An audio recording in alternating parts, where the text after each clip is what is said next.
भक्ती प्रेमा विण ज्ञान नको देवा,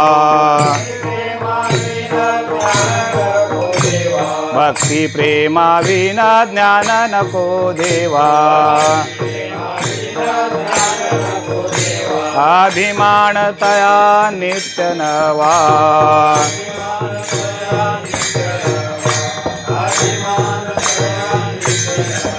भक्ती प्रेमा विना ज्ञान नको देवा, भक्ती प्रेमा विना ज्ञान नको देवा, अभिमान नित्य नवा तया माझी,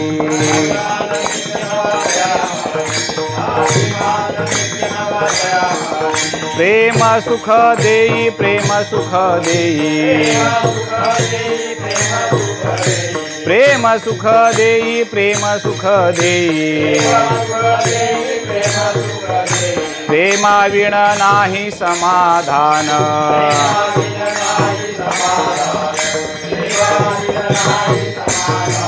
रांडवेने जेवी शृंगार पै केला, रांडवेने जेवी शृंगार पै केला, प्रेमा विण झाला तैसा ज्ञानी,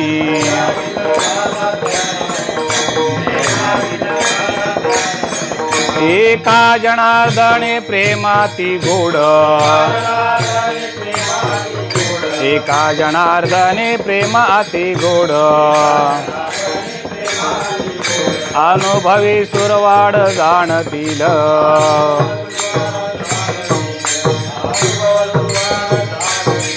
एका जनार्दने प्रेम अति गोड, एका जनार्दने प्रेम अति गोड, अनुभवी सुरवाड जाणतील,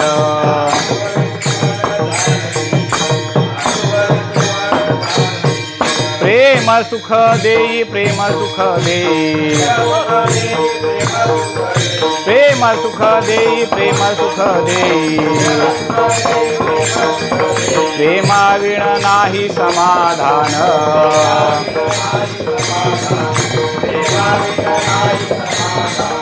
विठोबा रखुमाई, जय जय विठोबा रखुमाई, जय जय विठोबा रखुमाई, जय जय विठोबा रखुमाई, जय जय विठोबा रखुमाई, जय जय विठोबा रखुमाई, जय जय विठोबा रखुमाई,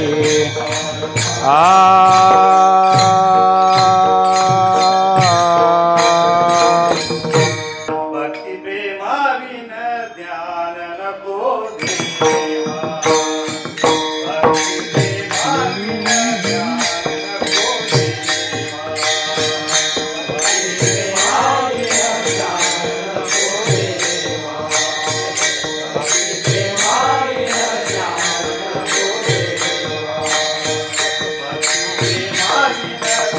नको देवा, भक्ती प्रेमा विन ध्यान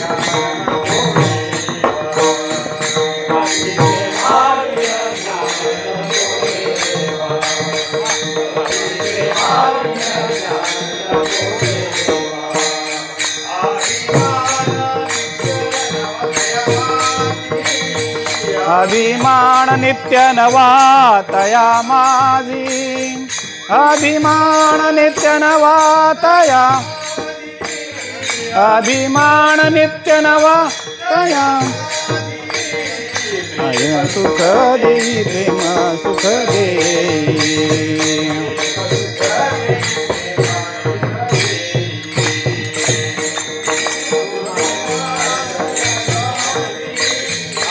अभिमान नित्य नवा,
रखुमाई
बोला पुंडलिक वरदारी विठ्ठल देवता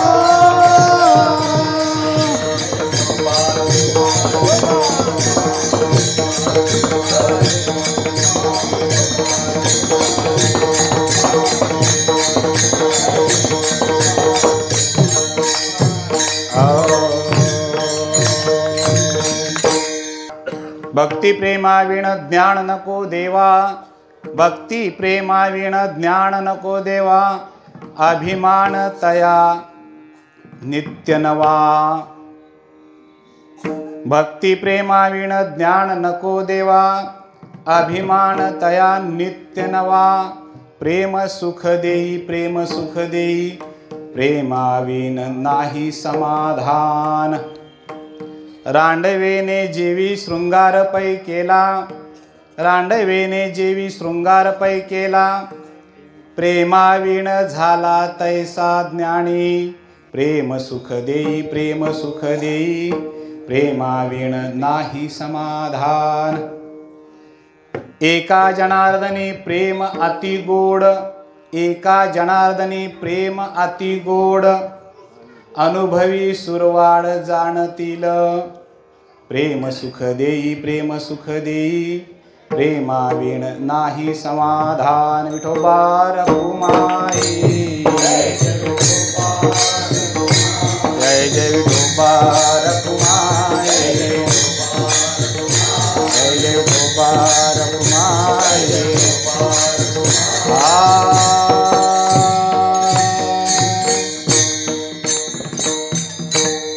प्रस्तुत कीर्तनरूपी सेवेचं प्रयोजन आपल्याला माहीत आहे. आजच सकाळी म्हणजे आजचा दिवस मोक्षदा एकादशी. या मोक्षदा एकादशीचं नाव असं आहे की जिथं मोक्ष प्राप्त होतो, पण ती गीता वाचली तर, ती गीता कळली तर. नाहीतर ज्यांची एकादश नाही त्यांच्या पण स्टेटसला आज मोक्षदा एकादशीच्या शुभेच्छा आहेत. हे काय कळत नाही नेमकं लोकांना, काय नेमकं करावं, काय कसं करावं कळत नाही. म्हणजे खेळ खंडोबा चाललाय नुसता, की खऱ्या अर्थानं आजच्या दिवशी भगवंताने 5000 वर्षापूर्वी भक्ताला आपल्या प्रेमाच्या स्नेहानं बांधल्यामुळं भगवद्गीता सांगितली. म्हणून आज अभंग हा मुद्दाम घेतलेला आहे. चिंतन करताना आपल्यासाठी आहे का समाजासाठी आहे का माझ्या उत्क्रांतीसाठी आहे याचं चिंतन त्या वेळेला आपण करत जायचं आहे. त्याच्यातून फायदा काय होईल, ज्या पद्धतीनं श्रद्धा असेल तर आयुर्वेदिक औषध लागू पडतं. मी काय सांगते लक्षात येते काय बघा. त्या पद्धतीनं अध्यात्मज्ञान हे श्रद्धा असेल तरच पचतं, नाही तर पचत नाही. आणि त्यासाठी आपल्याला मुद्दाम म्हणून, म्हणजे माझा एक नेहमी असा संकल्प असतो की प्रत्येक कीर्तनामध्ये एखाद्या नवीन संतांचा अभंग चिंतनासाठी घेऊ. लक्षात घ्या. असं का, तर त्या एका अभंगामुळं ते संत काय आहे ते कळतात लोकांना. ध्यानात घ्या. मग ते जनाबाई असतील, मुक्ताबाई असतील, निवृत्तीनाथ महाराज असतील, सोपान काका असतील, या सगळ्यांचे अभंग हे म्हणजे चोखा, सोयरा, राका, बंका ह्या सगळ्यांचे अभंग आहेत. हे आपण चिंतनामध्ये जर आणले तर ते संतसुद्धा किती उच्च दर्जाचा परमार्थ सामान्य भाषेमध्ये सांगत होते. म्हणून या अभंगाची सुरुवात प्रेम या शब्दाने आहे आणि शेवट या अभंगाचा प्रेम या शब्दाने आहे. दुसरी गोष्ट आहे, याच्यामध्ये एक छोटंसं उदाहरण दिलेलं आहे. ते उदाहरण इतकं आहे की जे आज सुद्धा लागू पडतं. ही संतांचे दृष्टांत किंवा उदाहरण इतकी महत्त्वाची असतात की ती त्रिकालाबाधित सत्य असतात. पूर्वी सत्य होती, आता आहेत आणि भविष्यात राहणारच आहेत. तुमच्या आमच्या बोलण्याला ही सीमा असेल याची शाश्वती नाही, पण संतांच्या वचनाला मात्र अगदी 100% ही सीमा आहे. नाथबाबांनी इतक्या सुंदर पद्धतीने सांगितलं की एक धागा फक्त त्यातला आहे प्रेम एवढा शब्द, आणि दुसरा एक शब्द याच्या पुढे येतो ज्ञान. या 2 शब्दाच्या भोवतीनच फक्त हा अभंग येतो. म्हणजे एक तुम्हाला मी ज्ञान सांगणार आहे आणि एक प्रेम सांगणार आहे, बस. म्हणजे अभंग संपला. कळले की नाही प्रेम सगळ्यांना, आणि ज्ञान कळले की नाही, त्यावेळेला अभंग संपतो आपला. म्हणजे काय, हे 2 शब्द नेहमी उच्चारले जातात, सहज उच्चारले जातात, पण ते जर एखाद्या शब्दबंधनामध्ये बांधले गेले तर त्याच्यातून जी होणारी उत्पत्ती आहे ती उत्पत्ती अर्थबोध, वाच्यार्थ, लक्षार्थ आणि व्यंग्यार्थानं प्रतीतीला येत असते.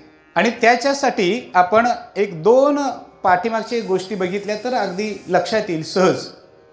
याची सुरुवात कुठून झाली, नाथ महाराजांच्या पासून झाली का माऊलींच्या पासून झाली, त्याच्यासाठी थोडंसं मागे जाऊ म्हणजे लक्षात येईल. अथातो भक्तिव्याख्यास्याम, अथातो भक्तिव्याख्यास्याम हे नारदीय भक्तिसूत्रातलं पहिलं सूत्र. आता त्यांना विचारलं भक्तिव्याख्यास्याम आम्ही ऐकायला तयार आहे, मग ते नेमकं काय आहे. सा या शब्दानं चालू होते. सा म्हणजे ती म्हणजे कोणती, भक्ती सांगितलेली आहे ती कशी आहे, प्रेम स्वरूपा. ती प्रेम स्वरूपानं आहे. ते प्रेम स्वरूपानं प्रतीतीला येणारी जी गोष्ट आहे त्या गोष्टीला भक्ती असं म्हणतात. कळलं.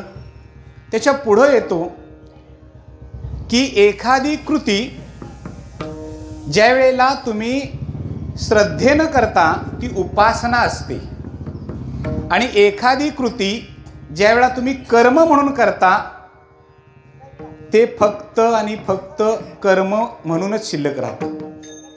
मग कर्माचे बंध, कर्माचे इतर गोष्टी शास्त्रानं सांगितलेल्या त्या आणखीन वेगवेगळ्या. ध्यानात घ्या, हे सूत्र आहे. मग कशी असावी ती, तर सांगितलं ती सा अमृत स्वरूपाचं. च हा शब्द आणि या शब्दाला येतो, म्हणजेच ती अमृत स्वरूपाची आहे. अमृत स्वरूपाची म्हणजे अमर करणारी आहे. एवढ्यावर लाभलं का नाही, मग काय केलं पाहिजे साधकानं. यत लब्ध्वा, काय 4थं सूत्र, यत लब्ध्वा पुमान सिद्धो भवति अमृतो भवति तृप्तो भवति. यत लब्ध्वा म्हणजे जी प्राप्त झाल्यानंतर, पुमान सिद्धो भवति ती प्राप्त झाल्यानंतर सिद्धी प्राप्त होती. आता ती सिद्धी म्हणजे प्रेमसिद्धी, भक्ती मधील प्रेमसिद्धी प्राप्त होती. रिद्धी सिद्धीचा संकल्प इथं नाही. अमृतो भवति ती मोक्षाप्रत नेणारी असते, आणि त्याच्या पुढं तिसरा एक शब्द घातला तृप्तो भवति की ती तृप्त करून देणारी असते. आता या प्रत्येक गोष्टीचा एका शब्दाचा विचार जर केला तर हा अभंग संपतो, कळतो. ध्यानात घ्या, एक सूत्र आहे अमृतो भवति, प्रेमाविण नाही समाधान. अमृतो भवति आहे ती, म्हणजे ज्या पद्धतीनं आपल्याला अध्यात्मचिंतन करत असताना कशासाठी अध्यात्मचिंतन करायला आहेस, हे ज्यावेळेला विचारलं जातं त्यावेळेला तो साधक म्हणतो मुक्तीसाठी मी अध्यात्म चिंतन करतो. ध्यानात घ्या. आता मुक्तीसाठी ज्यावेळेला अध्यात्म ज्ञान होतं त्या ठिकाणी एक मध्ये येते, त्याला श्रद्धा असं नाव आहे. म्हणजे त्या दोन्हींना बांधणारा सेतू आहे, त्याला श्रद्धा असं नाव आहे. ती श्रद्धा जर नसेल आणि ज्ञान मिळवलं तर प्रेमाविण हा शब्द तिथं वापरला. प्रेमाविण म्हणजे प्रेमाशिवाय. ज्ञानी तैसा. प्रेम नसताना ज्ञान मिळवलं तर ते फक्त कर्म आहे. ज्ञानाचं काय आहे? फक्त कर्म. जसं सप्त्याच्या वेळेला गावातल्यांना ज्यांना इच्छा आहे त्यांनी ज्ञानेश्वरी पारायणला बसावं. म्हणजे फार आता खोलात उतरायची गरज नाही, एवढ्या उदाहरणावरून कळतंय तुम्हाला. जर श्रद्धा नसेल तर ते फक्त काय आहे? कर्म. आणि कर्मामध्ये वेगवेगळ्या गोष्टींना महत्त्व असतं. दुपारचा नाश्ता, मधली सुट्टी, महाराजांनी व्यासपीठ चालकांनी बराच वेळ लावलाय, अजून कसं काय बंद आलेलं नाही, कदाचित त्यांना कळलं नाही, जरा कोणीतरी सांगा. हे सगळं कर्मामध्ये येतं. कळलं काय बघा? म्हणजे जसं स्वतःच्या शेतात अवताला गेल्यानंतर बैलांना एक छप्पी जादाच असते आणि दुसऱ्याच्या शेतात अवताला गेल्यानंतर बैल 2 तासानंतर किंवा 1 तास मारल्यानंतर उभा करावी लागतात. कशाला? हां, ते सगळ्यांना शेतकऱ्यांना माहिती आहे, ते उदाहरण सगळ्यांना माहिती आहे. नाही, बैलांना तेवढी विश्रांती म्हणून असं उभा केलं जातं. मग तुझ्या शेतात विश्रांती दिली तर चालत नाही का? कर्माची असलेले वेगवेगळे प्रकार याला म्हणतात. मग ते साधर्म्यवादानं कर्म आपल्याशी निगडीत होतं. पण हेच कर्म म्हणजे ज्ञान मिळवणं हेच जर कर्म आहे, त्याच्यामध्ये जर श्रद्धा असेल तर ती श्रद्धा असल्यामुळं उपासनेमध्ये रूपांतरित होतं. म्हणजे ते ज्ञान काय होतं? उपासनेमध्ये बदलतं. मग ते ज्ञान कशासाठी? उपासनेसाठी. सा अमृतो भवती. एवढ्यावर झालं का? नाही, सिद्धो भवती. ती सिद्ध करते तुम्हाला. म्हणजे भगवंताचं नामस्मरण हे सिद्धीपर्यंत पोचणारं आहे. म्हणून भागवतामध्ये आलेला संदर्भ जो आहे तो देवभक्ताचं वर्णन करणार आहे, देवभक्ताचं प्रेम वर्णन करणार आहे. पण ज्ञानेश्वरीमध्ये देवभक्ताचं प्रेम आहे, गुरु शिष्याचं प्रेम आहे. एवढ्यावर नाही जमलं तर भक्ताचं प्रेम आहे. हे ज्ञानेश्वरीचं आहे. ध्यानात घ्या. हा प्रेम एवढा शब्द आपण घेणार आहे. म्हणजे प्रेम एवढा शब्द शिकून जरी आमचा किंवा प्रेम एवढा शब्द कळून जरी आपलं कीर्तन थांबलं तरी हरकत नाही. कारण याच्या शब्दांची संख्या जर बघितली तर या सगळ्या अभंगामध्ये सगळ्यात जास्त शब्दांची संख्या कोणती आहे? प्रेम एवढ्याचीच आहे. ध्यानात येते काय? म्हणजे चिंतन थोडं थोडं आपण पुढं वाढवत नाही.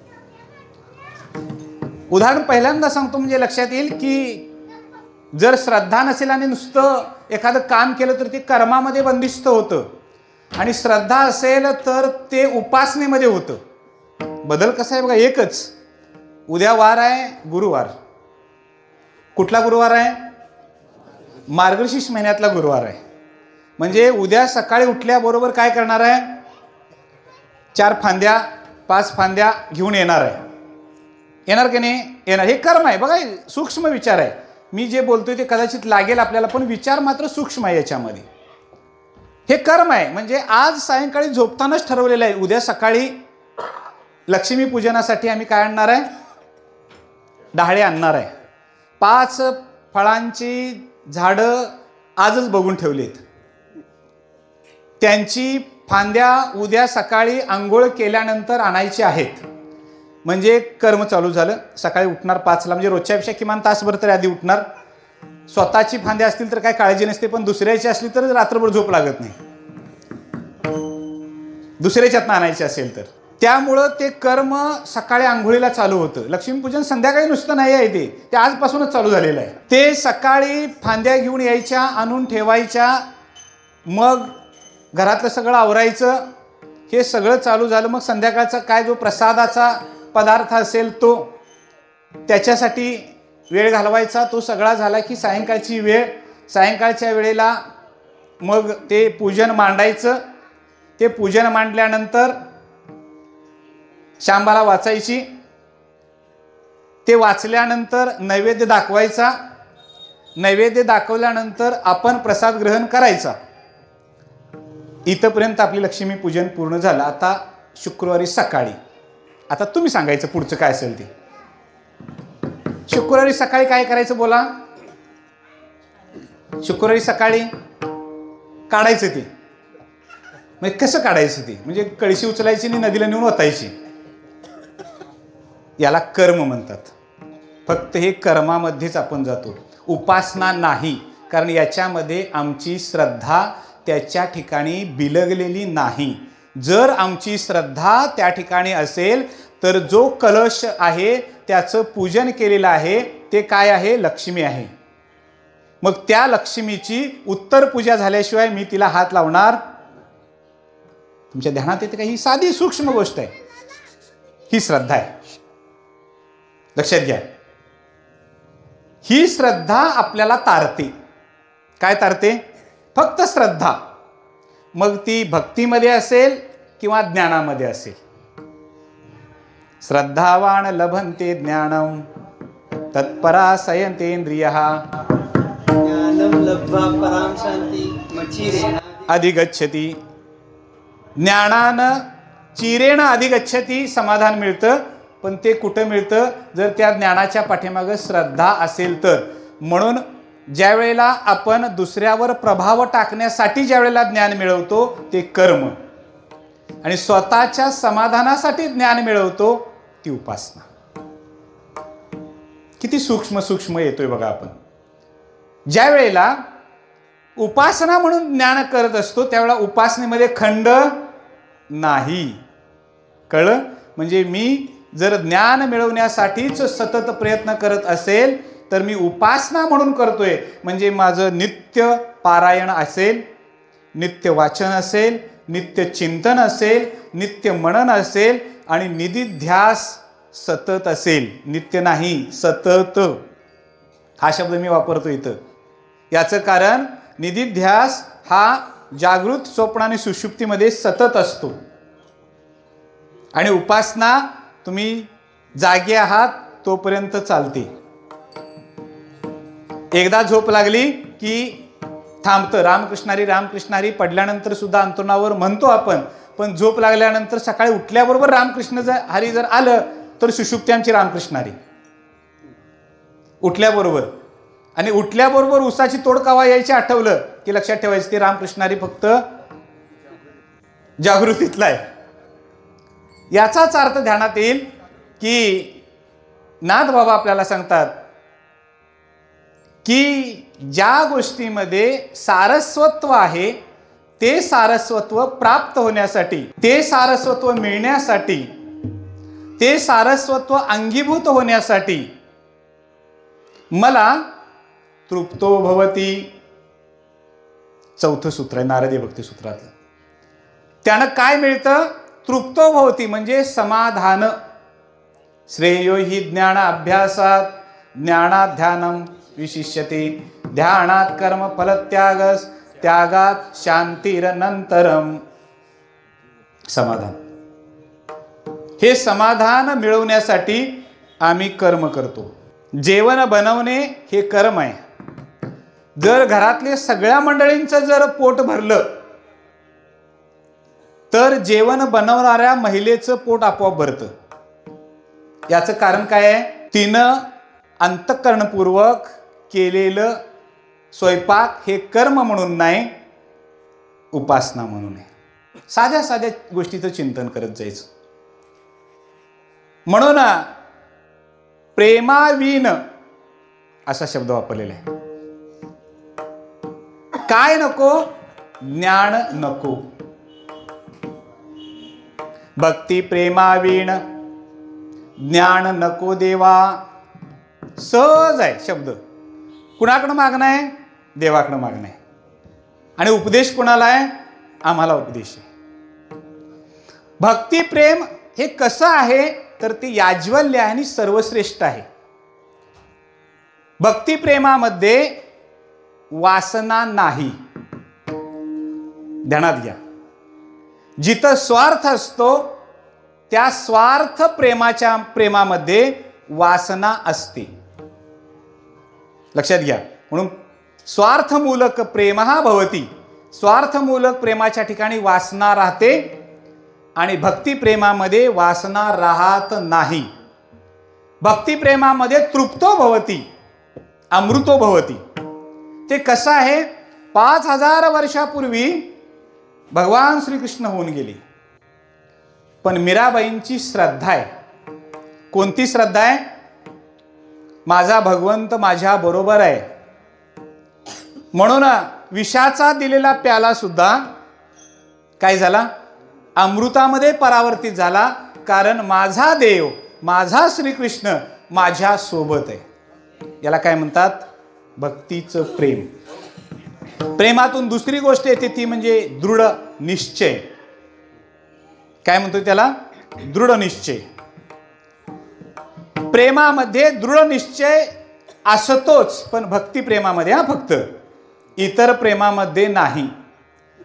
सगळे प्रेम तुम्ही वापरून बघायचे, येणार आहे मी ते उदाहरण सगळ्या पद्धतीनं. भक्ती प्रेमामध्ये इतका दृढ निश्चय असतो. प्रल्हादाला घेऊन जळत्या लाकडांमध्ये होलिका गेलेली होती. ही कोण आहे? प्रल्हादाची आत्या, हिरण्यकशिपू आणि हिरण्याक्षची बहीण. जळत्या लाकडामध्ये तिनं प्रवेश केला आणि त्याला मांडी घेऊन बसली, कारण ती उठून बाहेर येईल म्हणून. होलिका जळली, पण प्रल्हादाला केसाला सुद्धा धक्का लागला नाही. याचं कारण भगवंतावर असणारा दृढ विश्वास. त्यामुळं त्याला धक्का सुद्धा लागला नाही. भक्तिप्रेम किती श्रेष्ठ असतं बघा. म्हणून इथं शब्द वापरलाय, भक्ती प्रेमा वीण. वीण म्हणजे शिवाय, ज्ञान नको देवा. मला भक्ती प्रेमाशिवाय देवा ज्ञान नको. देणार असेल तरी मला नको. का? अभिमान नित्य नवा तया माझी. हे दोन शब्द सांगून जातो पुढं. नित्य अभिमान आणि नवा अभिमान. नित्य अभिमान म्हणजे प्रत्येक गोष्टीच्या ठिकाणी येणारा अभिमान, आणि नवा अभिमान म्हणजे त्याला जुनपण नाही, जुनाटपण नाही. एकच गोष्ट आहे अभिमाना अशी की ज्याला अजिबात तो जुना कधी होत नाही. आणि त्यासाठी जर आपल्याला भक्ती आणि भक्तीचं प्रेम ही निष्कामता प्राप्त झाली, तर ते ज्ञान आपल्याला तृप्तो भवती. काय देतं? तृप्ती देतं. नाहीतर तृप्ती देत नाही. अनेक मंडळी अशी आहेत की ज्ञान कोणत्याही गोष्टीवर तुम्ही बोलायला सांगितले किंवा चर्चा करायला बसला तर सतत अखंडितपणे 24 तास तत्वज्ञान बोलणारी माणसं आहेत, पण भक्तीमध्ये फेल झालेली आहेत. लक्षात घ्या, भक्तीमध्ये पूर्ण फेल झालेली आहेत माणसं ती. याचं कारण काय? ते ज्ञान मिळवताना भक्तीही नाही. म्हणून पुढं शब्द वापरला ज्ञानोत्तर भक्ती. म्हणजे आधी भक्ती, मग ज्ञान, पुन्हा भक्ती. भगवद्गीतेमध्ये व्यंजना लक्षणेनं भक्ती सांगितलेली आहे. लक्षात घ्या, अनेक प्रकारे त्यातली व्यंजना लक्षणा जी आहे ती फार महत्वाची आहे. की सज्ञानाचे झोंबे कंठी, नाना संकटे नाचवी. तो काय करतो? अज्ञानाला अजिबात धक्का लागत नाही. ज्याला काय येतच नाही तो शहाणा असतो, कारण काय येतच नाही. पण ज्याला येतं आणि ते अर्धवट असतं त्यावेळेला तो स्वतःला कबूल करायला तयार नसतो. त्याला हाफ नॉलेज ही डेंजरस असं म्हणतात. अर्धवट ज्ञान हे नेहमी धोकादायकच ठरतं. एकतर पूर्ण असावं, नाहीतर नसलेलं चांगलं. ज्ञानोत्तर भक्ती काय सांगते? ज्ञानोत्तर भक्ती म्हणजे ब्रह्मज्ञानाची प्राप्ती व्हावी आणि ज्ञान मिळाल्यानंतर भगवंताचं स्वरूप कळल्यानंतर पुन्हा भगवंताच्या सगुण रूपामध्ये रममान व्हावं. याला ज्ञानोत्तर भक्ती म्हणतात. त्याच्या सगुण रूपामध्ये काय व्हावं? रममान व्हावं. तरच आपल्याला भक्ती प्रेम कळतं आणि ते ज्ञान तृप्तो भवती. ते ज्ञान तृप्ती देतं. ते ज्ञान सतत राहतं. ज्ञान हे सोबत असावं का पुस्तकात असावं? पुस्तकस्था तुया विद्या परहस्तगतम धनम कार्यकाले समुत्पन्ने नसा विद्या न तद्धनम. पुस्तकातलं ज्ञान आणि जवळ नसलेला पैसा हे सारखंच. कळले काय बघा? जवळ नसलेला पैसा म्हणजे खिशात पैसे नसतील आणि तुम्ही प्रवासाला गेलाय हे प्रवास व्यर्थ, तसं पुस्तकातलं ज्ञान तुमच्याजवळ नसेल, मस्तकात नसेल तर व्यर्थ.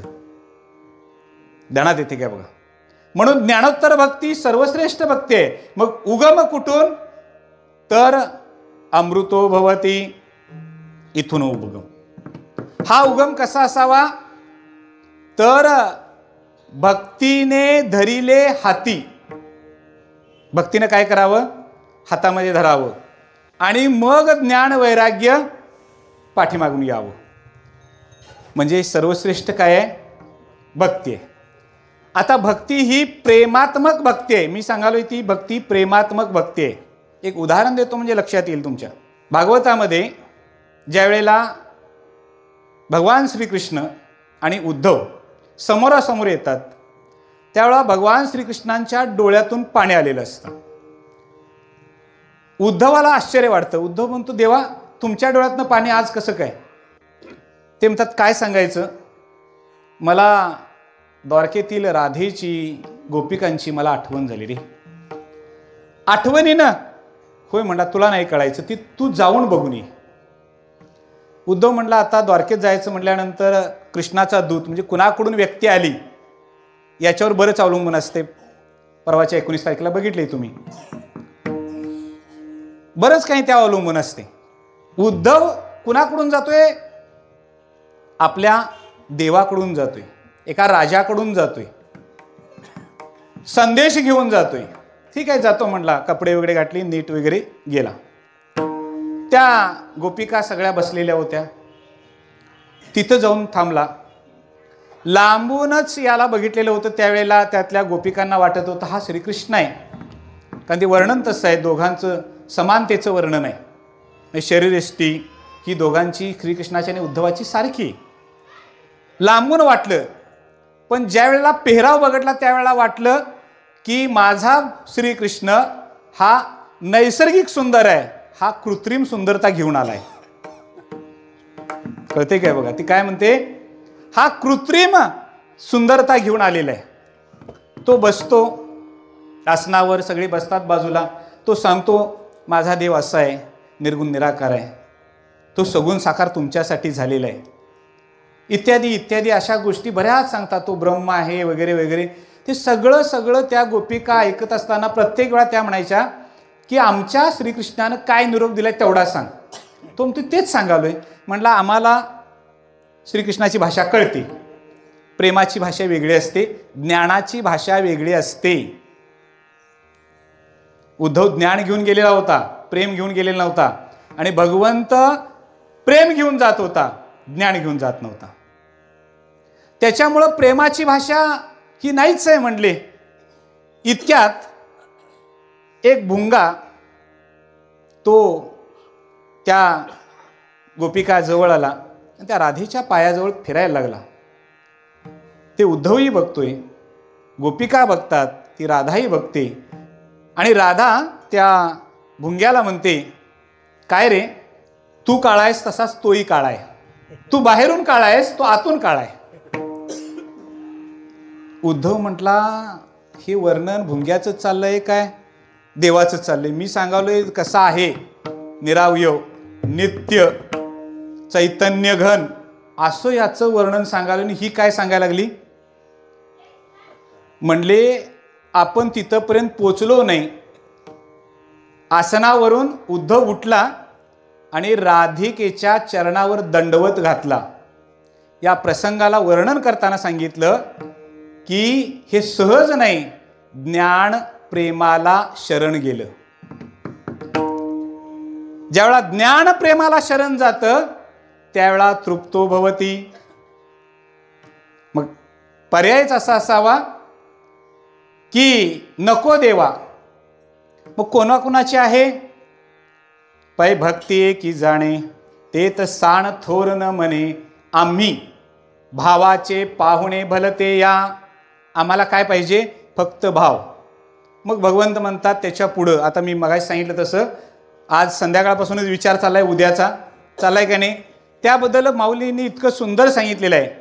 एर पत्र पुष्प फल बजावया मीस केवल. हे काय झालं? वाचुणे आमचा लाग निष्कळ. भक्ती तत्व, पत्र पुष्प फल, 5 फळं लागतात, 5 झाडाची फांद्या लागतात, कलश सगळा केला, पण त्याच्या ठिकाणी भक्ती प्रेम नाही, याला निष्कळ असा शब्द वापरला. वाचून आमचा लाग निष्कळ भक्ती तत्व. हे सगळं कृतीमध्ये दिसतं, पण प्रेम ही गोष्ट तिथं नाही. ही प्रेम गोष्ट भावनेला जोडल्यामुळं त्याला भाव शब्द वापरला. आणि ती भावयुक्त श्रद्धा माऊली म्हणतात, भावे वीणा भक्ती, भक्ती वीणा मुक्ती. भावे वीणा भक्ती, भक्ती वीणा मुक्ती. बळे वीणा शक्ती बोलू नये.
फक्त भाव म्हणजे श्रद्धा एवढी जरी आपल्याकडे असली तरी त्याचं प्रेम आपण जिंकू शकतो, नाहीतर जिंकू शकत नाही. ज्या पद्धतीनं आपल्याला एक उदाहरण सांगतो म्हणजे लक्षात येईल की माता आहे, आई आहे, घरामध्ये एकटीच आहे, तिचे पती कामानिमित्त बाहेर गेलेत, 3 मुलं आहेत, लहान लहान आहेत. सकाळची कामाची वेळ, अगदी गडबडीत चालू आहे, पाणी आलंय, धुणं धुवायचं आहे, जेवण करायचं आहे, हे सगळा गोंगाला सगळा घरात चालू आहे. आणि तिन्हीच्या तिन्ही पोरं रडायला चालू आहेत.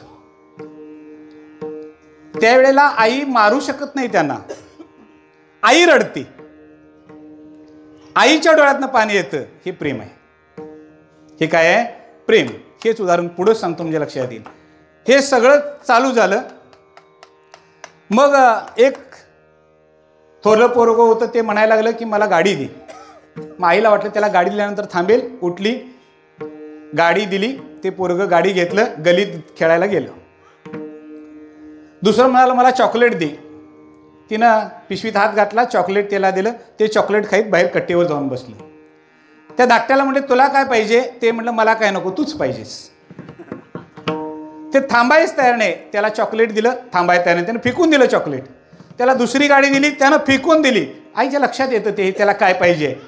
मग जे आईनं बोलायचं ती तुम्ही बोलता तसं बोलली आई, आणि त्याला घेतलं काखेत. आता त्याला काखेत घेऊनच धाकट्याला काम केल्याशिवाय पर्याय नव्हता, म्हणून तिला काकत घेतलं आणि ती काम करायला लागली. आणि काम करताना ते पोरगं शांत झालं, पण ते आईच्या कानात म्हणाल मला गाडी पाहिजे. एका हातात गाडी घेतली, काकतच आहे. मला म्हणाले चॉकलेट पाहिजे. आईने चॉकलेट दिली, चॉकलेट दुसऱ्या हातात. आई काम करते, पोरगं कुठं आहे? कडेवर आहे. आईला म्हणतं मला या वस्तू पाहिजेत. त्या दोघांना एक एक दिली, त्या दोन्ही मला पाहिजेत, पण तुला सोडून नाही. तुला सोडून नको, तू पाहिजेस. तसं भगवंतानं आमच्या समोर संसार नावाचं खेळणं कुणाला दिलं, कुणाला व्यवसाय दिला, कुणाला राजकारण दिलं, कुणाला समाजकारण दिलं. ते खेळणं घेऊन लागलं खेळायला, आणि आयुष्याच्या शेवटी कळलं यात काहीच नाही. पण भक्त नावाची गोष्ट अशी आहे, तो भक्त म्हणतो हे सगळं दे मला, पण तुला सोडून नाही, तू पाहिजेस. तू जर असलास तर, नाहीतर मला नको. ज्ञानी म्हणेल ठीक आहे, एखादी गोष्ट घेतो नाही बाजूला. म्हणून नाथ महाराजांनी सांगितलेलं आहे की ज्ञान नको देवा, कारण हे कुणाकुणाच्या नशिबी नाही. भक्तिप्रेम, भक्तिप्रेम सुख नवे आणि का, भक्तिप्रेम सुख नवे आणि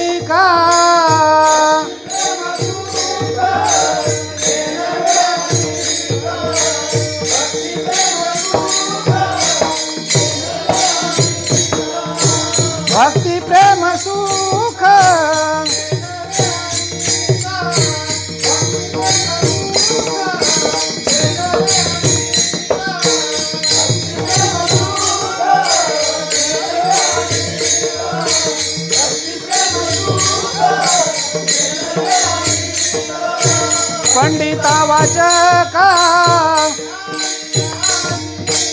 पंडिता वाचका ज्ञानियासी पंडिता वाचका ज्ञानियासी पंडिता वाचका ज्ञानियासी आत्मनिष्ठ जरी झाले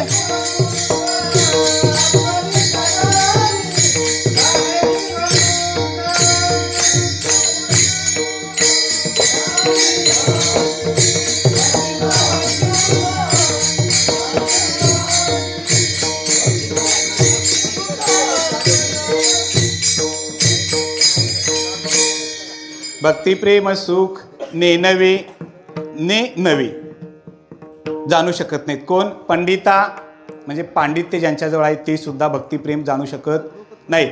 कारण भक्तीवर व्याख्यान भरपूर देतील. भक्ती कशी आहे, काय आहे, कुठून आली, काय आली, कशी करावी इथं सगळं सांगतील. पण त्यांच्याजवळ न तृप्तो भवती. कळते काय बघा. समाधानानं जी गोष्ट दिली जाते, एक लक्षात घ्या, आपल्याकडे मुढा बांधणे एक प्रकार आहे. मुढा बांधणी आता तो पाठीमागे पडलाय. मुढा बांधणे पूर्वीच्या काळी ते बी जे आहे ते बी मुढ्यामध्ये ठेवलं जायचं.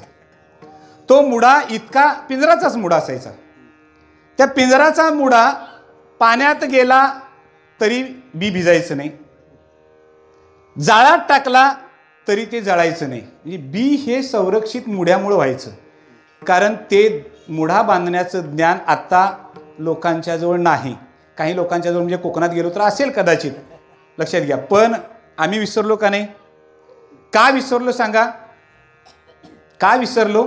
आमच्याकडं ती पद्धत राहिली नाही. ज्या वेळेला एखाद्या कृतीची पद्धत बदलते किंवा बंद होते त्यानंतर ती कृती नाशास पात्र ठरते. वाक्यात फार अर्थ आहे, नंतर विचार करा या गोष्टीचा, लक्षात घ्या. म्हणून ज्ञान नको देवा अभिमान नित्य नवातया माझी. ज्ञान का नको? अभिमान आहे. एक लक्षात घ्या, भक्ती करणाऱ्याजवळ जितका अभिमान नसतो तितका अभिमान ज्ञान मिळवणाऱ्यांजवळ आणि ज्ञानी माणसाजवळ असतोच. हा च शब्द मी वापरतोय, लक्षात घ्या. आता का असं सांगितलं जरा पाठीमागं आपण जायचं म्हणजे लक्षात येईल. ज्ञानी कुणाला म्हणायचं? जो बोलतो त्याला ज्ञानी म्हणायचं का जो वागतो त्याला ज्ञानी म्हणायचं? कुणाला म्हणायचं? जो तसं वागतो त्याला ज्ञानी म्हणायचं. मग सरळ गोष्ट आहे, आपल्या मुखातून जर आपण दुसऱ्यांना ज्ञान सांगत असेल तर आधी ते ज्ञान घरात सांगितलं पाहिजे. कुठं सांगितलं पाहिजे? स्वतःच्या घरात सांगितलं पाहिजे. स्वतःच्या घरातील माणसं पहिल्यांदा ज्ञानवंत करायची आणि मग समाजाकडे जायचं. तोपर्यंत जायचं नाही. हे वाक्य लागणार आहे माझं, मला आधीच माहिती आहे. मी तुम्हाला आधीच सांगितलेलं आहे कीर्तन चालू होतानाच. अभंगच तसा आहे, लक्षात घ्या. स्वतःच्या घरातील प्रत्येक व्यक्ती, मग ती लहान असू दे नाही तर वयोवृद्ध असू दे, त्यांना इतकं ज्ञान द्यायचं. एक उदाहरण सांगतो म्हणजे लक्षात येईल. आद्य शंकराचार्यांना कालडी नावाचं गाव आहे त्यांचं, आलुवा नगराच्या जवळ. आद्य शंकराचार्यांना त्यांची माता संन्यास दीक्षा घेण्यास परवानगी देत नव्हती. अनेक प्रकारे प्रयत्न करून सुद्धा त्यांना संन्यास घेऊ द्यायचा नाही हा ठाम निश्चय त्यांच्या मातोश्रीने केलेला होता. नंतर तो प्रसंग घडला. त्या प्रसंगामध्ये मगरीने त्यांचा पाय धरला वगैरे वगैरे आणि त्या मातेने सांगितलं ठीक आहे घे संन्यास म्हणून. त्यावर त्यांनी संन्यास दीक्षा स्वीकारण्याची तयारी दर्शवली. ध्यानात घ्या, मी काय सांगतो इथून पुढं महत्त्वाचं आहे. पण आईनं संन्यास दीक्षा घे म्हटले आणि लगेच ते गेले आणि संन्यास घेतला असं झालं नाही. पहिलं काम त्यांनी कोणतं केलं असेल तर आईला पूर्ण ज्ञानी केलं. आईला पूर्ण ज्ञानी केलं सर्व क्षेत्रामध्ये. ज्याला लक्षात घ्या, आईला पूर्ण ज्ञानी केलं आणि सांगितलं अगं आई, मी संन्यास जर घेतला नाही तर तुझा मुलगा म्हणून मी प्रसिद्ध होईन, पण संन्यास घेतला तर या जगाचा मुलगा म्हणून मी प्रसिद्ध होईन. कुठल्या आईला नको आहे? ध्यानात घ्या, ही फार महत्त्वाची गोष्ट आहे. म्हणून घरापासून सुरुवात. ज्या वेळेला घरात प्रत्येक व्यक्तीला आपण ज्ञान देतो, ज्ञान द्यायला चालू करतो, कदाचित ज्याच्या त्याच्या प्रारब्धाप्रमाणे प्रत्येकाचं प्रारब्ध काय अनुकूल असेल नाही, पण आपण तरी प्रयत्न करत गेलो तरी एक दिवस त्या घरामध्ये असं असतं की प्रत्येक जण ज्ञानच बोलतो. प्रत्येक जण ज्ञान बोलायला चालू करतो. लक्षात घ्या, तू इतका ज्ञान बोला. आता आमचा ज्ञानेश्वर मला वाटतं आत्ता 10वीला आहे यावर्षी. तो एक 4-5वीच्या दरम्यान होता, ज्यावेळेला आमचे पाठ चालू झाले त्या दरम्यान. आणि त्यावेळेला ते मुमुक्षुत्व असा शब्द आलता आणि तोच तेवढाच ऐकला होता त्यानं. आणि अरुण महाराज कुठे आहेत? अरुण महाराजांचं त्याचं काहीतरी चालू होतं बोलणं. आणि अरुण महाराजांना सहज तो बोलला की अरुण दादा, जर तुला हे एवढं कळत नाही तर तू मुक्त कसा होणार. त्यांचं काहीतरी व्यवहारातलं चाललं होतं, पण तेवढ्यात तो म्हटला तुला जर ही गोष्ट कळली नाही तर मुक्त कसा होणार. आता ती मुक्त म्हणजे काय वगैरे वगैरे काही माहिती नव्हतं. आता लक्षात घ्या, किमान एवढा शब्द जरी मुखातून बाहेर आला तरी एक दिवस असा येईल की ज्या दिवशी मुक्त म्हणजे काय याच्यासाठी शोध चालू होईल. आपलं तेवढंच काम असते. आपल्याला काय मुक्त करण्यासाठी आपण नाही आहे आणि त्या नादाला कोणी लागायचंही नाही. लक्षात घ्या, पण नित्य नवा अभिमान असा त्या ठिकाणी येऊ शकतो. म्हणून भक्ती प्रेमाविण ज्ञान नको देवा, नको देवा ज्ञान. कारण अभिमान नित्य नवा तया माझी. अभिमान त्या ठिकाणी नवा स्वरूपानं येतो. मग विचारलं की ज्ञानोत्तर भक्ती करावी का नाही, तर करावी. ज्ञानोत्तर भक्ती अशी आहे की निर्गुण निराकार कळावा आणि सगुण साकाराचा सतत ध्यास लागावा. एक प्रसंग सांगतो म्हणजे लक्षात येईल. जगद्गुरु तुकोबरायांनी साधना केली. साधने अंती भगवंत आले. भगवंताने सांगितलं, नामदेवराय भगवंत दोघंही आले. त्यावेळेला सुद्धा त्यांनी सांगितलं की मला ज्यांची प्राप्ती व्हायची ते नाहीत, म्हणजे सद्गुरू भेटलेले नाहीत. सद्गुरू भेटले आणि सद्गुरू भेटल्यानंतर पुन्हा पंढरीची वारी चालू झाली. आता खऱ्या अर्थानंतर ब्रह्मोपदेश झाला, सिद्धी प्राप्त झाली, तृप्तो भवती झाली की आता पंढरीची वारी करण्याची जरुरी नाही. पण ते करायला लागले का? जनकाधिक हा संदर्भ त्यांच्या पुढ्यात होता. काय होता? जनकाधिक. हे मुक्ती मार्गावर असताना, मुक्त झालेले असताना सुद्धा पाठीमागं आले आणि त्यांनी साधना चालू केली, ती सगुण भक्ती चालू केली. म्हणून ज्ञान मिळवावं भरपूर आणि पुन्हा वारी करावी, ही ज्ञानोत्तर वारी. ज्ञान भरपूर मिळावं, पारायण करावं, ज्ञानोत्तर पारायण. त्याला अर्थ कळवून घेऊन, समजून घेऊन. हे ज्यावेळेला आता करायचं का? ज्ञान मिळवण्यासाठी करायचं आणि मिळवल्यानंतरही करायचं. आता या दोन गोष्टी घडतात त्यावेळेला. आता ते प्रेम इतकं का? प्रेम सुख इतकं मोठं का? प्रेम सुख देई, प्रेम सुख देई, प्रेमाविण नाही समाधान. इतकं प्रेम अत्यंत उज्ज्वल, जाज्वळ आणि आनंददायी प्रेम हे कुठून मिळतं? एक दृष्टांत सांगतो म्हणजे लक्षात येईल. चातुर्मास आपल्याला माहिती आहे, 4 महिने आषाढीपासून कार्तिकीपर्यंत. एका गावामध्ये चातुर्मासामध्ये भागवत चालू होता. आणि भागवत चालू असताना त्यावेळेला त्या ठिकाणी एक महिला नित्यानं जायची ऐकायला. अनेक जण जायचे, त्याच्यामध्ये ती महिला पण असायची. त्या अनेक महिलाही असायच्या तिथं ऐकायला. पण कर्मधर्म संयोगानं 2 महिने पारायण चालू होतं, ते ऐकणं चालू होतं, सगळं चालू होतं. पण प्रारब्धवश कसं असतं कळत नाही. त्या पद्धतीनं त्या महिलेच्या घरामध्ये तिच्या मुलगीला पाहण्यासाठी पाहुणे येणार होते. आता मुलगीची आई म्हटल्यानंतर थांबायलाच पाहिजे, कारण ती सगळी व्यवस्था वगैरे हे ते करायचं आहे म्हणून. मग तिने एक मार्ग काढला. एक श्रद्धा असेल तर काय मार्ग निघतात लक्षात घ्या. एक कीर्तनला जाण्याची श्रद्धा असेल, किती अडचणी आल्या तरी माणूस जातो. पारायणला बसायची श्रद्धा असेल, किती अडचणी आल्या तरी जातो. श्रद्धा नसेल तर जाऊ शकत नाही. अनुकूल असून सुद्धा जात नाही, झोप लागणार. ध्यानात घ्या, हे दुर्दैव असतं. ती महिला तडपडत होती, माझा आजचा भाग चुकणार. ठीक आहे म्हणली, काय हरकत नाही. पतिराजाला सांगितलं की हे घरातला स्वयंपाक वगैरे इत्यादी कामं मी करतो, पण पाहुणे यायला अजून वेळ आहे, तोपर्यंत तुम्ही जा ऐकायला. पाहुणे आल्यानंतर कोणाला तरी निरोप देतो, तुम्ही या त्यावेळा. पण तो पण ऐकायला जाते. म्हणले हे असल्या भानगडीत आम्ही पडत नाही. अनेक पुरुषांचं वाक्य आहे, हे तिथलं वाक्य नाही, हे आत्ताचं वाक्य आहे. चाचपणी जर तुम्हाला घ्यायची असेल तर उद्या सकाळी उठल्यानंतर मालकाला सांगा 5 ढाळा आणायला. तुमचा मालक काय सांगतो यावर ठरते, ज्याची त्याची चाचपणी होते. म्हणजे मी नेहमी म्हणतोय, जेवढ्या स्त्रिया व्रतस्थ आहेत तेवढे आम्ही नाही. ध्यानात येते काय बघा, गुरुवार स्त्रियांचा का पुरुषांचा? हे उद्याचा गुरुवार. कारण भगवद्गीतेमध्ये आहे ना, मासाना मार्गशीर्षोहम. मग आता किमान गुरुवार मी करायचं झाला तर मी करायला पाहिजे का नाही? बुधवारी आली एकादश आणि गुरुवारी सांगा, म्हणजे एकादशीला जोडून महाशिवरात्र आल्यासारखं होते. लोकांचं फोनावर फोन, महाराज आज एकादश आहे, उद्या महाशिवरात्र आहे, एकादश सोडून महाशिवरात्र धरायची काय दोन्ही एकदम सोडायची? मी म्हटलं धराय कोणी सांगितलं, त्यांना जाऊन विचारायचं. त्याचं उत्तर माझ्याकडे नाही. मग आज एकादश आणि उद्या आणि गुरुवार आम्ही म्हणाल हे असलं आमच्यात काय जमत नाही, तुझं तू करायचं ते कर. काय उद्या पुरी बासुंदी करणार असली तर बासुंदी आणून आणि आटा आणून द्यायचं काम माझं, त्याच्या पलीकडे आपलं काम नाही. ती स्त्री सारखी विचार करायला लागली की बाबा पतीला आपल्या सांगावं. तिनं साकडं पतीला घातली की मी तुमच्याकडे आजपर्यंत काय मागितलं नाही. असतात काही स्त्रिया अशा रोज मागणाऱ्या आणि काही न मागणाऱ्या. काही मागितलं नाही, एकच माझी इच्छा पूर्ण करा की आज तुम्ही भागवत ऐकायला जा आणि भागवत ऐकून आल्यानंतर मला आजच्या भागामध्ये काय झालं एवढंच सांगा.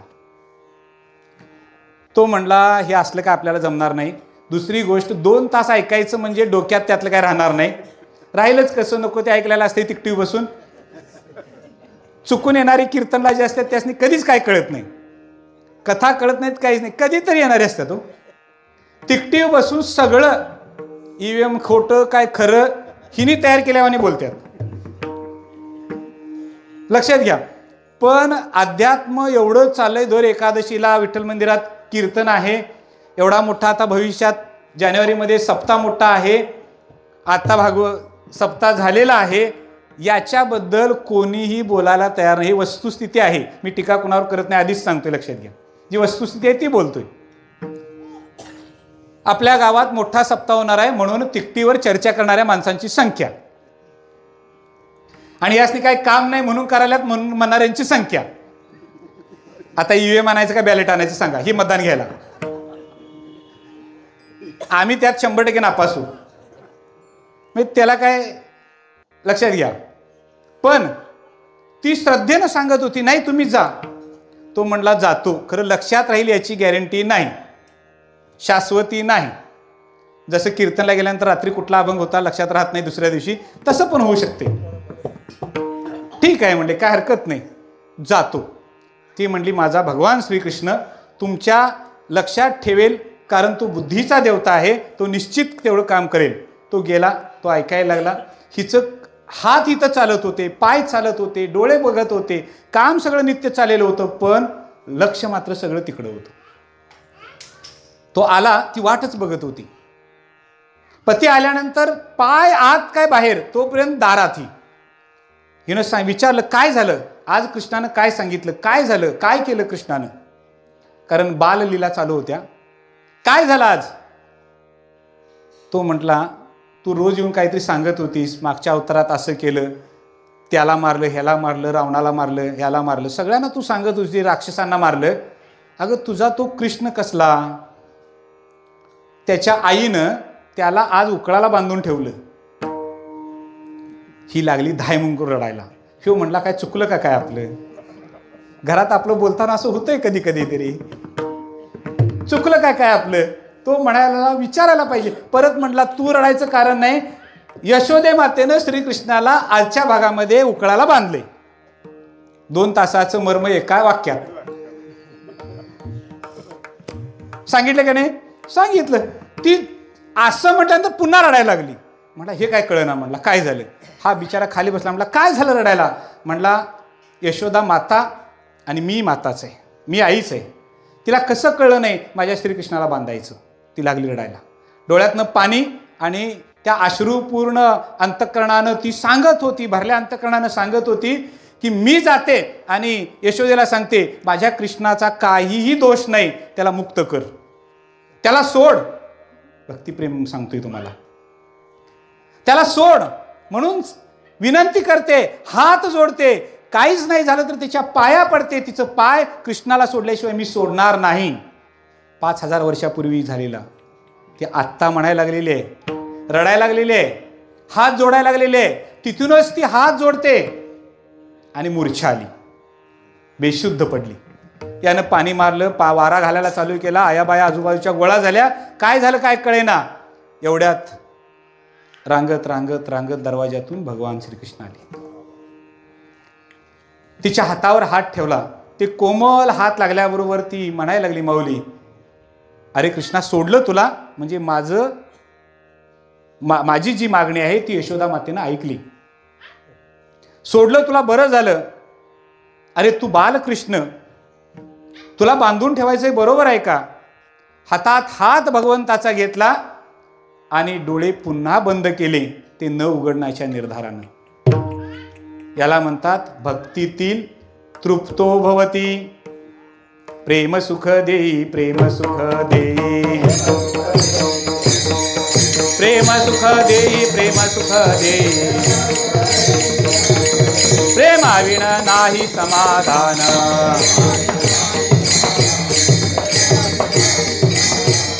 ठोबार कुमाई, जय जय ठोबार कुमाई, जय जय ठोबार कुमाई, जय जय ठोबार कुमाई, जय जय ठोबार कुमाई, जय जय ठोबार कुमाई, जय जय ठोबार कुमाई.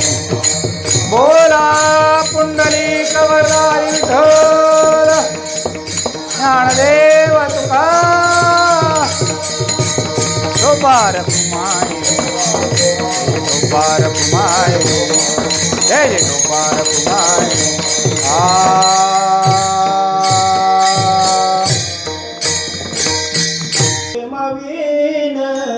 ज्ञान नको.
प्रेमाविन नाही समाधान.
डोंबार कुमार, डोंबार कुमार, जय जय डोंबार कुमार, जय जय डोंबार कुमार, जय जय डोंबार कुमार, जय जय डोंबार कुमार.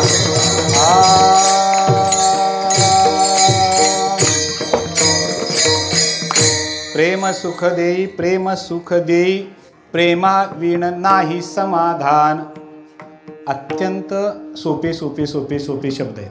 मी आधी सांगितलं याच्यात प्रेम हा शब्द जास्त आहे, पण तो प्रेम शब्द कशासाठी आहे? भक्ती प्रेम यासाठी आहे. लक्षात, म्हणजे सूत्र कळत जाईल पुढं आपल्याला पटपट. आता अमृतो भवती कशामुळे होईल? तो अमृतो भवती, तृप्तो भवती आपल्याला कळलं असेल तर अमृतो भवती कळतं पुढचं. लक्षात घ्या. प्रेम लक्षणा 2 सांगितली. एक सकाम, दुसरं निष्काम. सकाम प्रेम आणि निष्काम प्रेम. भक्तीमध्ये सकामता असेल, देव मागेल ते देईल. लक्षात घ्या. निष्कामता असेल, जे त्याला द्यायचं आहे ते देईल. लक्षात येते का बघा. सकामता आली तर आपण मागेल ते. लक्षात घ्या. ज्ञान मागितलं ज्ञान देईल, शेती मागितली शेती देईल, काय जे मागाल ते तुम्हाला देत जाईल. आणि जर निष्कामता असेल तर त्याला जे पाहिजे ते देईल. पण जीवाची बद्धावस्था अशी आहे की त्याला जे पाहिजे त्याच्यासाठी त्याचा प्रयत्न कधीही चालत नाही. सकाम प्रेमाची उपासना अगदी थोडक्यात सांगतो कशी असते. भगवंतावर केलेलं प्रेम हे निष्काम प्रेम आहे. आजची एकादश धरली, तुम्हाला काय मिळालं? आमची श्रद्धा आहे वारकऱ्यांची. व्रत एकादशी करीन उपवासी, गायीन अहर्निशी म्हणाले तवा मुखी नाम, अहर्निशी मुखी नाम गायीन.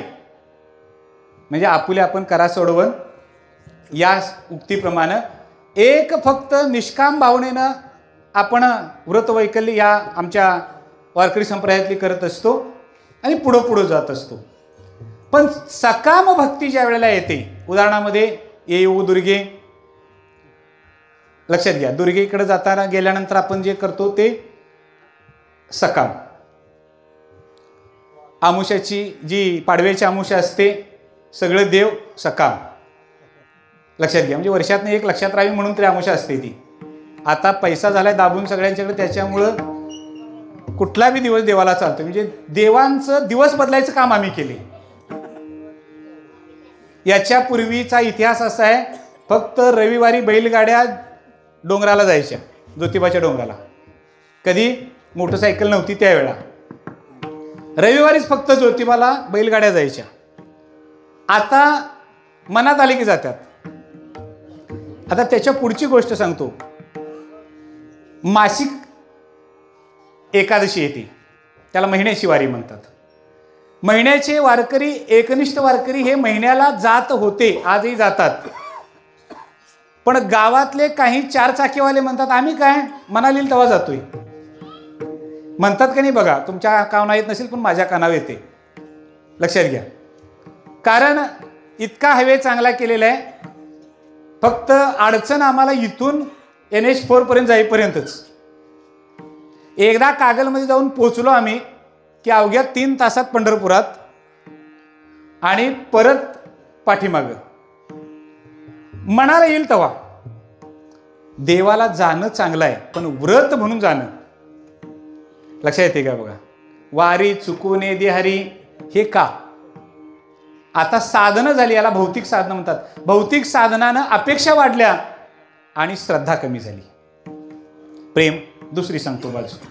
देवावरचं प्रेम हे अतिशय उत्तम प्रकारे असतं. ते भक्ती प्रेम याला जोडलं तर हीच थोर भक्ती आवडते देवा,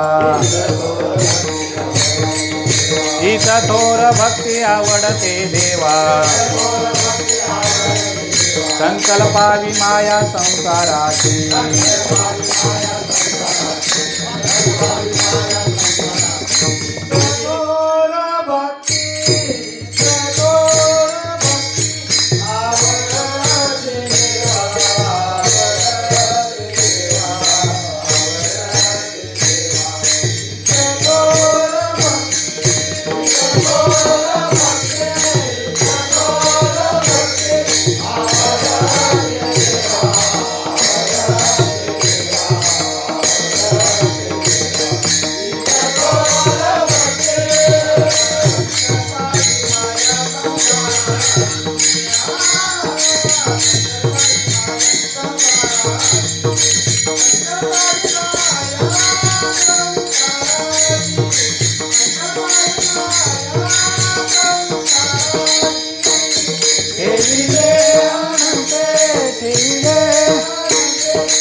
आवडते देवा, संकल्पावी माया संसाराची प्रकार आपला चाललेला आहे. सकाम आणि निष्काम प्रेम भक्ती. यामध्ये भगवंतावर केलेली भक्ती प्रेम हे अत्यंत आल्हाददायक, मनाचा संकल्प विकल्प थांबवणार. भक्ती केली आम्ही सांडूनी उद्वेग.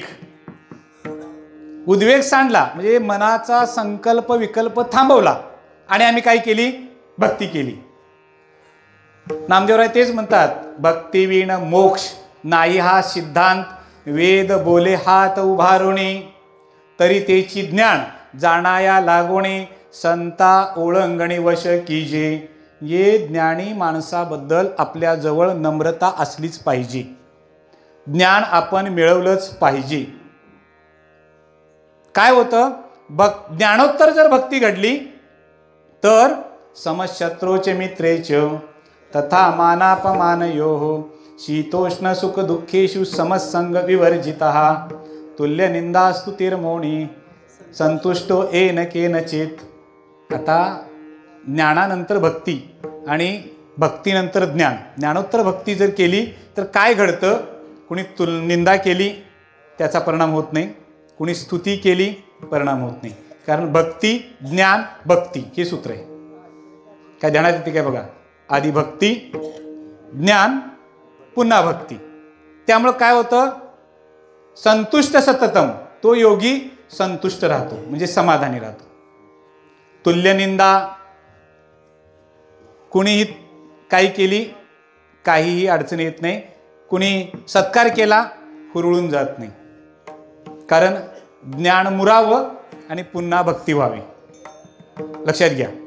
आणि हे जर तुमच्याजवळ घडलं आलं तर ते प्रेम सुख भक्ती म्हणून आता सकाम भक्ती ही व्यवहारामध्ये सतत सतत येते. आपल्याला भृगुवल्ली सांगणार आहे थोडीशी अगदी. ऋग्वेदाचं कृष्णकांड आहे. त्या कृष्णकांडामध्ये तैत्तरीय उपनिषद आहे. त्या तैत्तरीय उपनिषदामध्ये वारुणी विद्या म्हणून सांगितलेलं आहे. त्याला भृगुवल्ली असंही म्हणतात, वारुणी विद्या असं म्हणतात. मी सकाम प्रेम याच्याबद्दल सांगतोय फक्त हे उदाहरण.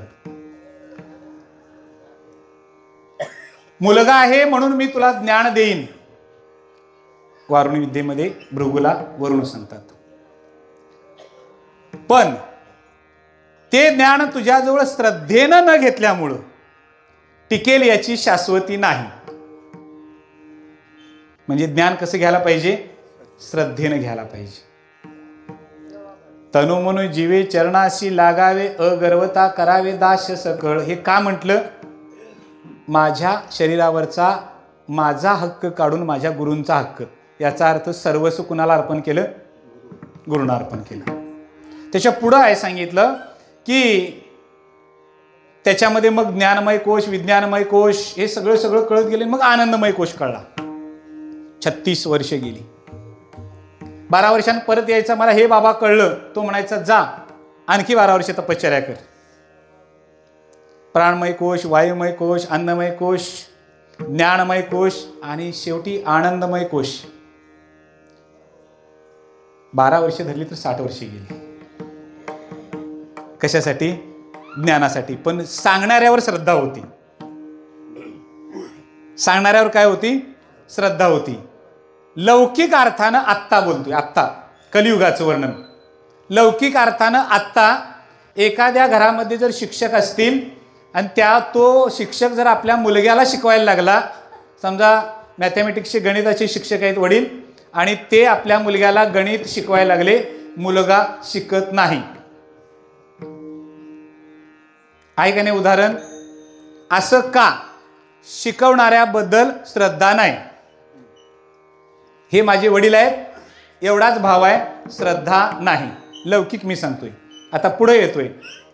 त्यामध्ये सांगितलेलं आहे की पती पत्नीवर प्रेम करता, तो पत्नीवर प्रेम करत असताना पत्नीसाठी नाही, स्वतःसाठी. पत्नी पतीवर प्रेम करते, पती म्हणून नाही, स्वतःसाठी. त्याच्या पुढे जाऊन सांगितलं वडील मुलग्यावर प्रेम करतात, मुलगा म्हणून नाही, स्वतःसाठी. मुलगा वडिलांच्यावर प्रेम करतो, स्वतःसाठी, वडिलांच्यासाठी नाही, स्वतःसाठी. आता ही सगळीकडे समीकरणं जुळवत जायची.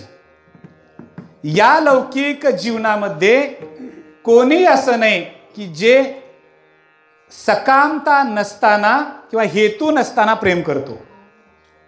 अहो, मुलग्याचा बाप मुलग्याला सांगतो की तू जर 4 पैसे कमवायला लागलास तर आपलं घर चालेल. याचा अर्थ मुलग्यानं जन्म घेतला म्हणजे चुकीचं आहे का? नाही. त्याऐवजी असं ठरवावं, त्याच्या प्रारब्धानं त्याला मिळवायचं ते मिळवू दे, माझ्या प्रारब्धानं तो माझ्या पोटी जन्माला आलेला आहे, त्याला उत्तम संस्कार देणं एवढंच माझं काम आहे.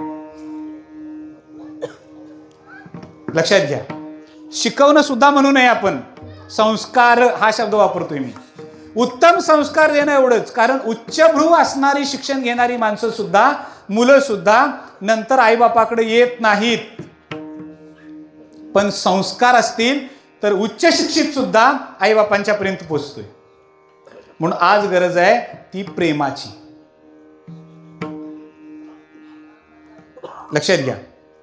मुलामध्ये, वडिलांच्या मध्ये, मुलामध्ये, आईमध्ये, मुलगीमध्ये, आई वडिलांच्या मध्ये जर प्रेम नावाचा धागा घट्ट असेल तर ते कुटुंब एका धाग्यामध्ये बंदिस्त होतं. मग त्याच्यामध्ये कोण किती मिळवते याला महत्व नसतं, पण एकमेकाला सांभाळणं याला महत्व असतं. याला कुटुंब म्हणतात. जर प्रेम असेल तर. नाहीतर आज आमच्या अपेक्षा एवढ्या वाढल्यात, म्हणजे प्रेम एवढ्यासाठी सांगतोय, सकाम प्रेम एवढ्यासाठीच अपेक्षा वाढलेल्या आहेत की आपल्या वंशामध्ये मुलगी असता कामा नये.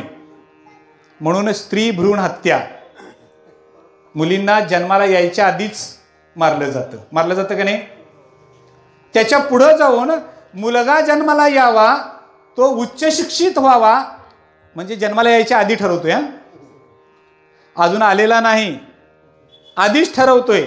मग तो आला जन्माला आल्यानंतर त्याला डॉक्टर, इंजिनियर, वकील काय करायचे प्लॅनिंग ठरलेलं असतं, पण त्याच्यावर संस्काराचं प्लॅनिंग चुकलेलं असतं. ज्या वेळेला मुलांच्यावर संस्कार देण्याचं आमचं चुकतं, त्यावेळेला आई वडिलांच्या वाट्याला कदाचित पैसा भरपूर येईल, पण सुख, प्रेम नावाची गोष्ट त्यांना कधीही मिळत नाही. म्हणून आज उणीव आहे ती प्रेमाची. म्हणून संस्कार पहिल्यांदा मुलांना दिले पाहिजे. त्याला संस्कार आणि ज्ञान दिलं तर तो उच्चतम जातो. म्हणून लहान मुलं असतानाच त्यांना सांगावं, देवपूजा कर, घरातल्यांच्या पाया पड, मोठं कोण घरात आलं तर त्याच्या पाया पड. हे संस्कार आहेत. हे ज्या वेळेला दिलं जातं त्यावेळेला कदाचित मुलं मोठी होतील तशी लाजत नाहीत. नाहीतर आता अचानक तुम्ही सांगितलं कुणाला तरी पाया पड, म्हणजे महाराज जरी घरात आले आणि सांगितलं पाया पड महाराजांच्या, तरी ते नुसतं बघते आधी कसं वडिलांचं टाळायचं, म्हणजे त्यांचा वडिलांचा अपमान होऊ नये म्हणून उगाच जायचं आणि हात ओढून यायचा, याच्या पलीकडं नाही. तेच जर त्याला लहानपणापासून सांगितलं, बाबा गुडघे टेकून डोकं पायावर ठेवून असं पाया पड, असं जर त्याला एकदा शिकवलं, हे संस्कार आहे. संस्कार एकदाच द्यायचे असतात, पण ते पक्के होतात का नाही याची चाचपणी सारखी करायची असते. भात चुलवानावर ठेवून उठून जायचं नाही, कधी करपल सांगत नाही. काय सांगता येतोय? सांगता येत नाही. ते झाकण सारखं उघडून बघायचं असते, त्यात पाणी पडलंय काय, पिचा झालाय काय, खालनं लागाय चालू झालाय काय, लागलं तर उलातनं फिरवायला हरकत नाही, पण उत्तम शिजला पाहिजे. तसे संस्कार शिजण्यासाठी पुन्हा पुन्हा त्या मुलांची उजळणी करत राहिलं पाहिजे. प्रेम सुख देई, प्रेम सुख देई, तर ते प्रेम सुख देतं. महाराज म्हणतात प्रेम भक्ती जी आहे तीच सुख देते, आणि भक्ती प्रेम नसेल तर काय होईल? रांडवेने जेवी शृंगार पै केला, रांडवेने जेवी शृंगार पै केला, प्रेमाविन झाला ज्ञानी तैसा.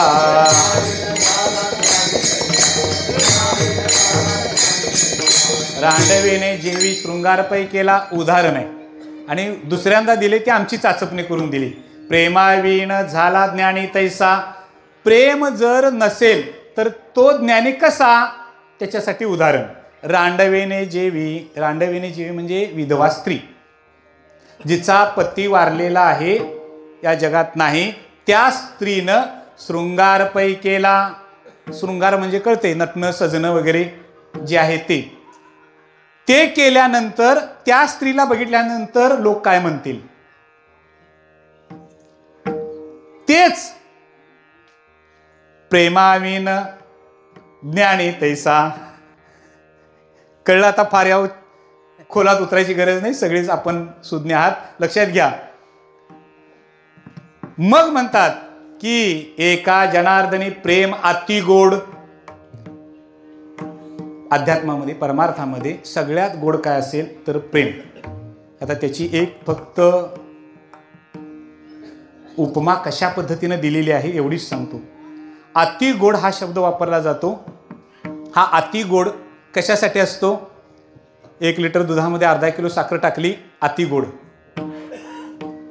गुलाबजामुन अति गोड झाली, जिलेबी अति गोड झाली, याला काय म्हणतात का? अति गोड नाही. हे वाच्यार्थ. हे काय झाले? सगळे वाच्यार्थ झाले. मग 1 लिटर दुधामध्ये 1 लिटर दुधामध्ये 1 किलो पण साखर टाकली तर अति गोड. 1 किलोमध्ये 5 किलो चालती की नाही? मग त्याला काय म्हणणार? अति गोड. व्यवहारामध्ये, संसारामध्ये तुम्ही कितीही उपमा वापरायला लागला तरी त्या नेहमी अपुऱ्याच असतात. पण परमार्थामध्ये उपमा छोटी असते, ती महान होते. ध्यानात घ्या. अति गोड प्रेम. प्रेम म्हणजे भक्तिप्रेम. भक्तिप्रेम कसं आहे? अति गोड आहे. आता प्रेम अति गोड असेल तर त्या प्रेमाची सुरुवात पहिल्यांदा होते ती आपल्या मुखापासून होते. म्हणजे भक्तिप्रेम हे आपल्याला जर अंगभूत यायचं असेल तर त्याच्यासाठी कसं पाहिजे? साच आणि मवाळ, मितले आणि रसाळ, शब्द जैसे कल्लोळ अमृताचे. अमृतायच सूत्र कळलं? अमृतायच तुझ्याजवळच आहे ते, पण साच आणि मवाळ बोलताना कसं असावं? खरं असावं आणि मऊ असावं. म्हणून अनेक वेळेला पारायण करताना सुद्धा बाहेरच्यांना ऐकावं अशी इच्छा व्हावी, असं आपले शब्द असावेत. भजन करताना ऐकाव्याची इच्छा व्हावी. एवढंच नाही, आपण एकमेकांमध्ये बोलताना सुद्धा, चर्चा करताना सुद्धा, मग ती सांसारिक असू दे, पारमार्थिक असू दे. काही ठिकाणी असं मी पाहिलेलं आहे, पारमार्थिक चर्चा करताना धावून जातात अंगावर. मग ती लोक जर सांसारिक चर्चा करत असतील तर कुऱ्हाडी घेऊनच, ठिंगडी घेऊनच. मग ध्यानात घ्या, तैसा झाला प्रेमाविण झाला तैसा ज्ञानी. का नाही? प्रेम ही गोष्ट नसल्यामुळं फक्त ज्ञान आहे, तो धावून जाऊन सांगेल अरे असा मोक्ष आहे, असं ज्ञान आहे. नाही आहे. प्रेम असेल तर साच आणि मवाळ. शब्द जैसे कल्लोळ अमृताचे. शब्द कसे असतात? अमृतासारखे असतात. मग ते तर सान थोर न म्हणे. तिथं लहान आला तरी त्याच्याबरोबर तेवढंच गोड चांगलं बोलतो, मोठा आला तरी त्याच्याबरोबर काय करतो? गोड बोलतो. कारण देवाजवळ एकच गोष्ट मिळत नाही, देवाला मिळत नाही, ती गोष्ट आहे प्रेम. तो प्रेमाचा भुकेला. मग आपण काय साठवायला पाहिजे? प्रेम साठवायला पाहिजे. प्रेम साठवण्यासाठी कोठार कोणता आहे? हे कोठार आहे. जाताना जरी एखाद्याला पाय लागला तरी सरका इतकं नाही तुला असं बोलला आणि नंतर तासभर अध्यात्मावर छान भाष्य केलं, उपयोगाचं नाही. तिथं 2 पाय मागे येऊन त्याच्या शरीराच्या ठिकाणी सुद्धा जीव भाव एक एव या तत्वानं ज्यावेळा नमस्कार करतो त्यालाच नम्र झाला भूता तेने कोंडिले अनंता. म्हणून भक्ती प्रेम हे त्याच्याजवळ येतं. आणि मग नाथ महाराज म्हणतात एका जनार्दनी प्रेम अति गोड. मग असं आहे का नाही? आहे. कुणाजवळ आहे? अनुभवी सुरवाड जाणतील. काय सांगितले? अनुभवी म्हणजे अनुभव घेणारे जाणतील, जाणावे नाही.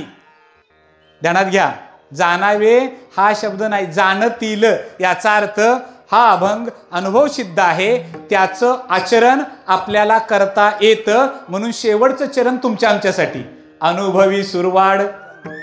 अनुभव घेऊन ते जाणतील. मी भक्तिप्रेम काय आहे हे सांगण्यासाठी नाही, ते जाणतील. विरळायसा कोणी तुका त्यासी लोटांगणी, तुका त्यासी लोटांगणी, तुका त्यासी लोटांगणी.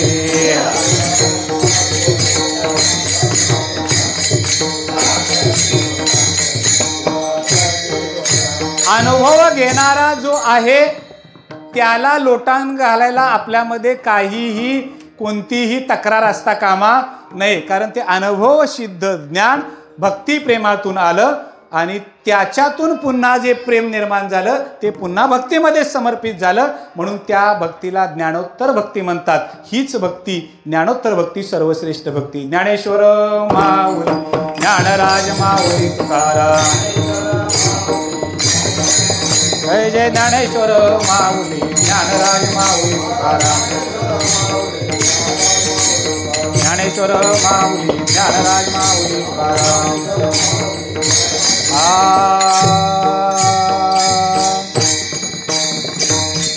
एका जनार्दनी प्रेम अति गोड, अनुभवी सुरवाड जाणतील.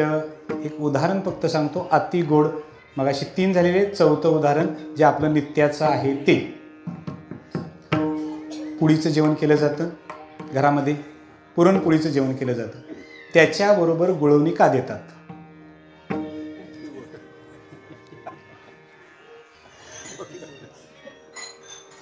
पोळीचं जेवण दिलं जातं ना, पोळीचं जेवण करतात त्याला गुळवणीची एक वाटी असते, ती का? कधी सांगताय? म्हणजे पुरणामध्ये गुळ असतो का नाही? असतो. मग पुरणपोळीच्या जेवणामध्ये जेवणाबरोबर एक वाटी गुळवणीची दिली जाते ती का?